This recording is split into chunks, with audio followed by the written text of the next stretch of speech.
এই যে সেই বারবাগান, এটা অনেক পুরনো একটা বারবাগান। বাবা দেখো পাশে কেমন ফল ধরে আছে।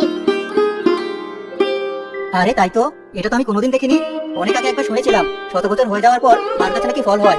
এতদিন সেটা গল্প মনে করেছিলাম, কিন্তু আজ তা সত্যি চোখে দেখলাম। আমি এই ফলগুলো নিয়ে যাবো, দেখবো এর ভিতরে কেমন হয়।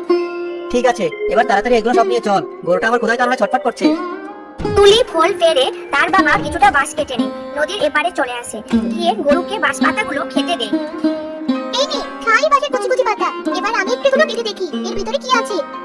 বাঁশ ফলে বাঁশ থাকবে মাকাল ফলের মতো, যা দেখিস তাই নিয়ে পাগল হয়ে যাস। তুমি যাই বলো, আমি দেখবো এর ভিতরটা কেমন। কি এর ভিতরে আমার চালের মতো কেন? কি বলছিস? বাঁশফলের ভেতরে আবার চাল হয় নাকি? বিশ্বাস না হলে এই দেখো কেমন সুন্দর চিকন চিকন চালের মতো। আরে তাই তো দেখছি। এই চালগুলো দিয়ে ভাত রান্না করে দেখি কেমন হয়। এগুলো তো দেখতে একদম চালের মতো, দেখি ভাত হয় কিনা। রান্না করবি বলছিস? বেশ তো, করে দেখাই যাক। তোমরা বাপ মেয়ে মিলে কি করছো এসব? ও না হয় ছোট মানুষ, ছেলে মানুষই করবে, তাই বলে তুমিও ওর সাথে তাল মেলাবে?